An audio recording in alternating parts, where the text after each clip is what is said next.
Yeah, I still don't know what an externality is. But It's an outside influence. oh, is that what it is? Well, anyway, so thank you all for sticking around, although I see we've cleared out part of the room. Hardcore. Pardon? The hardcore. Yes, you're the hardcore. So tell me, Sean, how can Gavin Newsom lose? I would consider Cox blocked. Took me 2 How hours. long have you been working on that one? Dana gave it to me. That's great. You know, look, obviously, Doug Jones won in Alabama, so anything can happen in a political race. It would take a piece of the Skylab falling out of the sky to fall on our campaign, or something equivalent, metaphorically, for us to blow this. We're not going to blow it. And Wayne, how is it that Gavin Newsom could lose? I think that Can Cox win? That's kind of the question. there's only 2 of them on the ballot, so I think if Newsom loses, I think we've got a good shot. I think that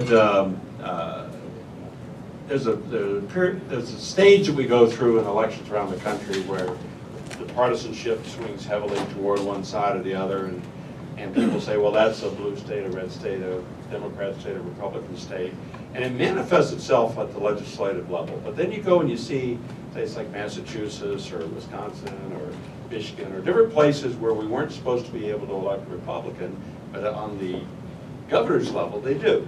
You know, because voters tend to see that as an administrative job, and they don't bring the same sort of presuppositions to the ballot box. So yeah, it can happen. There's 18, 19 business people that are running state houses around the country. A lot of them are Republicans, and I think that it has a lot to do with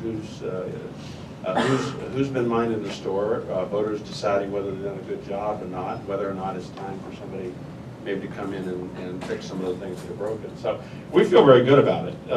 You know, the expectation levels are the ones that Sean brings, and so you know we don't feel that We don't feel burdened. yeah. So we feel pretty good about it. We think that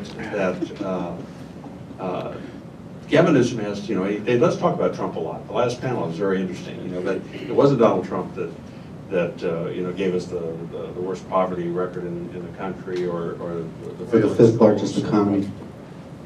or the or any of the other problems that we have. You know, and Gavin himself even said, you know, these things happen on our watch and we have to own them. Well, yeah, you do. And I think the challenge really is, I think we got a lot more room to maneuver. And I think that the challenge for Gavin is that he's got to decide if he's going to defend the record of the last 8 years, or whether he's going to articulate and be an agent of change. And I'm not sure, in listening to him the first week, that determination has been made yet. Well, look, a less snarky response to the question. I think the opportunity that Gavin has, and what you'll see him doing, is emerging in the general election as effectively as the leader of the Democratic Party in the state. And what do I mean by that?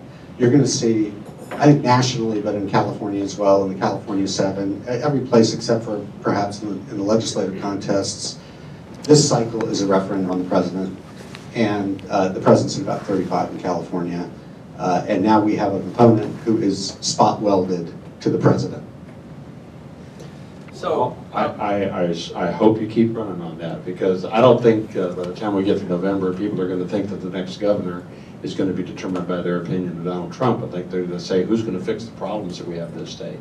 And I think that's what the debate is going to be about. It's going to be substantive. It's going to be on issues. It's going to be on the places where we failed. The political class has failed in this state. And there are serious areas where that is the case. And I think that that's the race that the public deserves.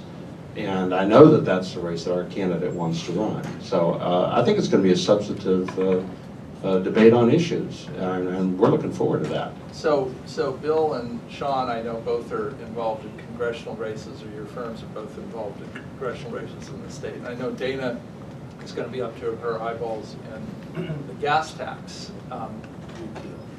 So Bill, I wanted to ask you, is this election all about Trump? If the candidates who you're advising talk about Trump? Are they going to win or lose? I think Trump provides the background music for this election in a way that